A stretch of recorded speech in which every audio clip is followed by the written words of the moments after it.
Hello friends, class 7th के इस video session में आप सभी का स्वागत है। मेरे प्रीवियस वीडियो में हमने हमारा 10th lesson banks and simple interest already शुरू कर दिया है और सारी बेसिक चीज़ें हमने जान ली है। आज हम डायरेक्टली प्रैक्टिस सेट को शुरुआत करेंगे, तो आइए शुरू करते हैं प्रैक्टिस सेट 40। प्रैक्टिस सेट में हमारा फर्स्ट क्वेश्चन है, if Rihana deposits 1500 rupees in the school fund at 9 PCPA for 2 years, what is the total amount she will get? Rihana ने 1500 रुपीज़ स्कूल फंड में डिपॉजिट किए। स्कूल फंड में उसने कितने deposit किए? 1500 रुपीज़। दैट मीन्स प्रिंसिपल क्या है? Principal P is equal to 1500 in the school fund at 9 PCPA। तो ये जो 9 PCPA है, ये क्या है? Rate of interest. Rate of interest है 9 PCPA फॉर 2 ईयर्स। मतलब टाइम क्या है? 2 years. Time T is equal to 2 years. What is the total amount she will get? अब हमको क्या फाइंड आउट करना है? अमाउंट फाइंड आउट करना है। Amount A is equal to how much? लेकिन देखिए, अमाउंट फाइंड आउट करने के लिए सबसे पहले हमको इंटरेस्ट क्या है ये पता होना चाहिए, क्योंकि अमाउंट का फॉर्मूला क्या है? Amount A is equal to P plus I. That means पहले हमको इंटरेस्ट फाइंड आउट करना पड़ेगा, उसके बाद हमको अमाउंट मिलेगा। ओके, तो पहले इंटरेस्ट फाइंड आउट करते हैं। I is equal to P into R into T upon 100। P कितना है? 1500 इंटू आर क्या है? 9 इंटू T क्या है? 2 ईयर्स अपॉन 100। ये ज़ीरो और ये ज़ीरो कैंसिल, ये ज़ीरो और ये ज़ीरो कैंसिल। तो अब इनको मल्टीप्लाई करना है।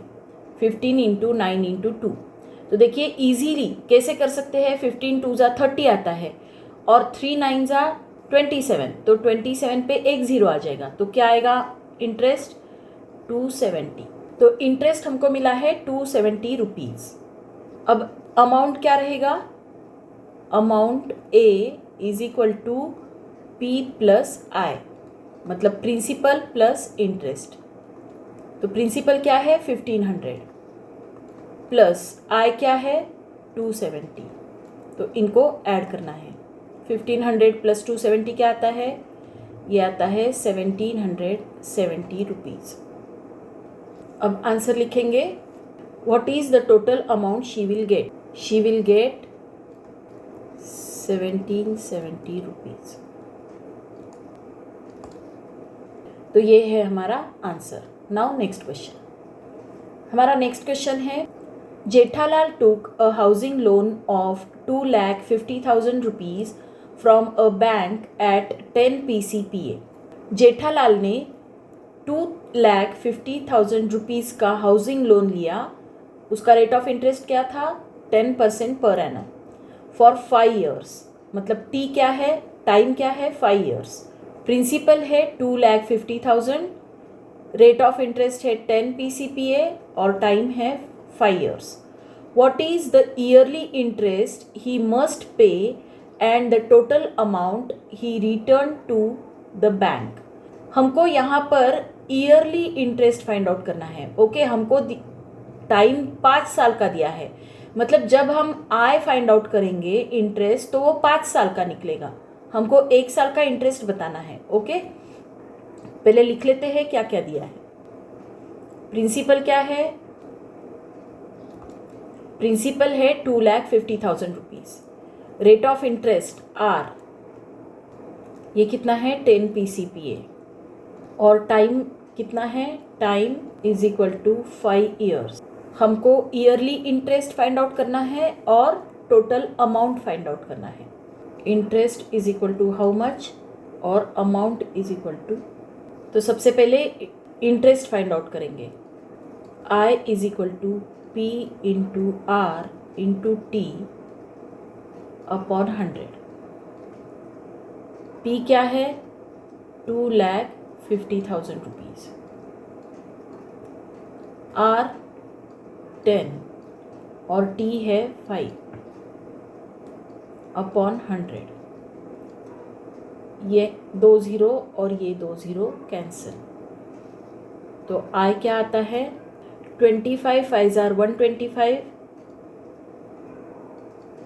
1 2 3 ज़ीरोज़, 1,25,000 रुपीज़। ये क्या आता है, ये आता है आई मतलब इंटरेस्ट। तो ये जो इंटरेस्ट है ये 5 ईयर्स का इंटरेस्ट है। Okay, 1,25,000 rupees is the interest for 5 years. तो अगर 1 साल का इंटरेस्ट हमको फाइंड आउट करना है, ईयरली इंटरेस्ट, तो हमको इसको 5 से डिवाइड करना पड़ेगा। Therefore yearly interest is equal to 1,25,000 upon 5, ये आता है 25,000।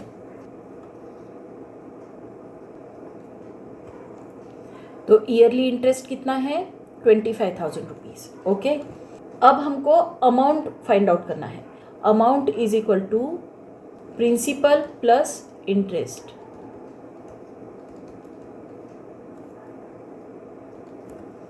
तो ये क्या है, प्रिंसिपल है 2,50,000 रुपीज़ प्लस इंटरेस्ट कितना है, ये है 1,25,000 रुपीज़। तो इनको ऐड कर देंगे तो क्या आएगा, ये आता है 3,75,000 rupees. Amount is equal to 3,75,000 rupees. तो अब हम आंसर लिखते हैं। तो आंसर क्या है, he must pay the yearly interest of ₹25,000। The total amount he returns to the bank is ₹3,75,000। ₹3,75,000। Okay, so this is our answer. Now next question. हमारा next question है, Shrikant deposited 85,000 rupees for 2.5 years at 7 PCPA in a saving bank account। Shrikant ने 85,000 rupees 2.5 years के लिए और 7% per annum इस rate of interest से saving bank account में deposit किए। ओके, तो यहाँ पर क्या क्या दिया है हमको, प्रिंसिपल दिया है, ये है 85,000 रुपीज़, 2.5 years ये क्या है, ये है टाइम, 7 PCPA ये है rate of interest. Okay, what is the total interest he received at the end of the period. तो टोटल इंटरेस्ट उसको क्या मिलेगा ये फाइंड आउट करना है। क्या क्या दिया है ये पहले लिख लेते हैं। क्या दिया है हमको, principal P is equal to how much, 85,000 rupees, 2.5 years that means time T is equal to 2.5 years। तो ये जो 2.5 है इसी को हम क्या कर सकते हैं, देखिए 2 2 ज़ा 4, 4 + 1 5/2, 2 × 2 करेंगे, इन दोनों का मल्टीप्लिकेशन करेंगे और ये 1 उसमें प्लस करेंगे, 2 2 ज़ा 4 + 1 5/2। ओके, तीसरा क्या है, 7 PCPA, ये रेट ऑफ इंटरेस्ट है। Rate of interest R is equal to 7 PCPA % per annum. Okay, तो अब हमको क्या फाइंड आउट करना है, टोटल इंटरेस्ट कितना मिलेगा ये फाइंड आउट करना है। Interest I is equal to how much. तो फॉर्मूला लिखते हैं, I is equal to P × R × T upon 100। P क्या है, 85,000, R rate of interest 7 and T is 5/2 upon 100। तो इसको हम ऐसे भी लिख सकते हैं, देखिए I is equal to 85,000 × 7 × 5 upon 100 × 2। तो ये 5/2 को 5 ऊपर और 2 नीचे इस तरह से हम लिख सकते हैं। ये 0 और ये 0 कैंसिल, ये 0 और ये 0 कैंसिल, 2 1 ज़ा 2, ये 850 जो है इसको हम 2 से डिवाइड कर सकते हैं, 2 4 ज़ा 8, 2 2 ज़ा 4, 2 5 ज़ा 10। ये आता है 425 इंटू 7 इंटू 5। तो इसको मल्टीप्लाई करेंगे, तो ये जब मल्टीप्लिकेशन हम करते हैं तो इसका आंसर आता है 14,875। The total interest he received at the end of the period, 2.5 years के बाद में उसको कितना इंटरेस्ट मिला, उसको 14,875 रुपीज़ इतना इंटरेस्ट मिला। Okay, rupees. तो अब हम आंसर लिखते हैं, at the end of the period he received the total interest of rupees 14,875. So this is our answer. Now next question. हमारा next question है, at a certain rate of interest, the interest after 4 years on 5,000 rupees principal is 1,200 rupees. At a certain rate of interest. At a certain rate of interest. मतलब यहाँ पर हमको rate of interest नहीं दिया है। Okay, the interest after 4 years, तो time कितना है 4 years, on 5,000 rupees principal, principal क्या है 5,000 रुपीज़, इज़ 1,200। तो ये 1,200 क्या है, इंटरेस्ट है, ये interest. Okay, what would be the interest on 15,000 rupees at the same rate of interest for the same period? एक सर्टन रेट ऑफ इंटरेस्ट पर अगर 4 साल के लिए 5,000 रुपीज़ प्रिंसिपल पर 1,200 रुपीज़ इंटरेस्ट मिलता है, 5,000 रुपीज़ प्रिंसिपल पर 1,200 रुपीज़ का इंटरेस्ट मिलता है, तो उसी रेट ऑफ इंटरेस्ट से और उसी टाइम पीरियड के लिए 15,000 रुपीज़ पर कितना इंटरेस्ट मिलेगा, ये हमको फाइंड आउट करना है। तो पहले तो हमको रेट ऑफ इंटरेस्ट क्या है ये फाइंड आउट करना पड़ेगा। पहले हम लिख लेते हैं कि डेटा हमको क्या क्या दिया है। 2 पार्ट में ये सम हमको सॉल्व करना है। तो पहले पार्ट 1 करते हैं। पार्ट 1, इसमें प्रिंसिपल क्या है, principal P is equal to क्या है, ये है 5,000 रुपीज़। रेट ऑफ इंटरेस्ट पता नहीं है, रेट ऑफ इंटरेस्ट, ये रेट ऑफ इंटरेस्ट R हमको दिया नहीं है, इसके लिए हम इसको R ही लिखेंगे। आफ्टर 4 ईयर्स, तो 4 ईयर्स मतलब टाइम दिया है हमको, टाइम T कितना दिया है 4 ईयर्स। तो इंटरेस्ट कितना मिलता है, interest after 4 years on 5,000 rupees principal is 1,200 rupees. तो I हमको दिया है इंटरेस्ट, ये कितना है 1,200 रुपीज़। ओके, अब ये जो सारा डेटा हमको दिया है इसके ऊपर से हम क्या फाइंड आउट करेंगे, R फाइंड आउट करेंगे। तो पहले फॉर्मूला लिख लेते हैं, I is equal to P into R into T upon 100। तो जो जो वैल्यूज़ इसमें दी है वो उनकी जगह पर हम लिख लेते हैं। पहले I क्या दिया है हमको 1,200 रुपीज़, प्रिंसिपल है 5,000 रुपीज़, R हमको दिया नहीं है, और T क्या है 4 ईयर्स अपॉन 100। तो यहाँ पर ये जो R हमको फाइंड आउट करना है, तो उसके लिए हमको क्या करना पड़ेगा, ये सारे नंबर्स जो है इनको हमको लेफ़्ट साइड में ले जाना पड़ेगा। ये जो 100 है ये ऊपर जाएगा और ये 5,000 और 4 इसके डिनोमिनेटर में आ जाएगा। 1,200 into 100 upon 5,000 into 4 is equal to R।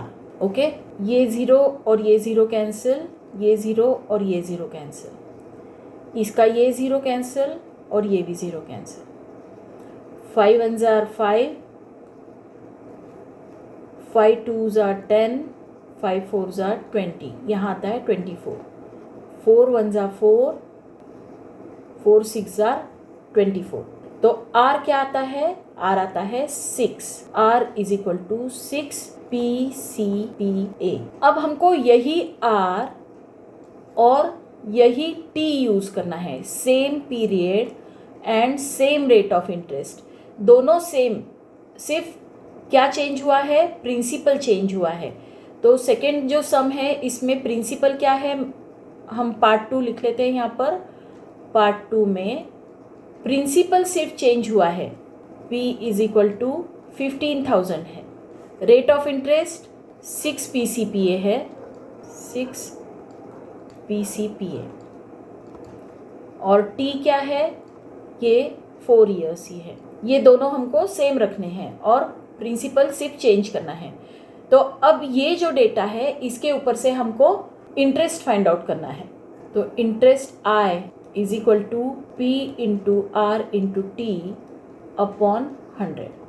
अब P 15,000 रुपीज़ है, R क्या है 6 and T is equal to 4 years upon 100।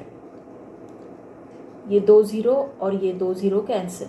15 6 ज़ा 90 और 9 4 ज़ा 36 0 0। तो इंटरेस्ट क्या आता है 3600, दैट मीन्स 3600। तो ये इंटरेस्ट हमको मिल चुका है। अब हम आंसर लिखेंगे। Answer, the interest on ₹15,000 at the same rate and period would be ₹3,600. Okay, so this is our answer. Now next question. If Pankaj deposits 1,50,000 rupees in a bank at 10 PCPA for 2 years, what is the total amount he will get from the bank? If Pankaj deposits, Pankaj ने 1,50,000 rupees bank में deposit किए, तो principal क्या हुआ, principal P is equal to 1,50,000 rupees at 10 PCPA। 10 PCPA मतलब rate of interest क्या है, rate of interest R is equal to 10 PCPA for 2 years, for 2 years. तो टाइम क्या है, time T is equal to 2 years. What is the total amount he will get from the bank. तो अब हमको क्या find out करना है, amount find out करना है, लेकिन उसके लिए पहले इंटरेस्ट फाइंड आउट करेंगे और उसके बाद अमाउंट फाइंड आउट करेंगे, राइट। तो हमको इंटरेस्ट और अमाउंट दोनों फाइंड आउट करना है। तो सबसे पहले फॉर्मूला लिख लेते हैं, I is equal to P into R into T upon 100। तो I की वैल्यू निकालने के लिए जो वैल्यूज़ पता है वो फॉर्मूला में फिल करेंगे। प्रिंसिपल है 1,50,000 rupees, R rate of interest 10 PCPA and T 2 years upon 100। 2 zero यहाँ के और यहाँ के 2 ज़ीरो कैंसिल। अब इनको मल्टीप्लाई करेंगे। 15 2 ज़ा 30, 300 और उसके ऊपर ये 2 ज़ीरो, दैट मीन्स 30,000। तो I क्या है 30,000 रुपीज़। अब हमको क्या फाइंड आउट करना है, अमाउंट फाइंड आउट करना है। Amount is equal to principal plus interest. Principal क्या है 1,50,000 रुपीज़ प्लस 30,000, तो अमाउंट क्या आता है 1,80,000 रुपीज़। ओके, तो अमाउंट हमको मिल चुका है, amount is equal to 1,80,000 rupees. अब हम आंसर लिखेंगे, Pankaj will get ₹1,80,000 from the bank. Okay, so this is our answer. तो ये था हमारा प्रैक्टिस सेट 40। आई होप ये प्रैक्टिस सेट आपको अच्छे से समझ में आया होगा। अगर आया है तो इस वीडियो को लाइक कीजिए, अपने फ्रेंड्स के साथ शेयर कीजिए और मेरे चैनल को सब्सक्राइब कीजिए। Thank you for watching.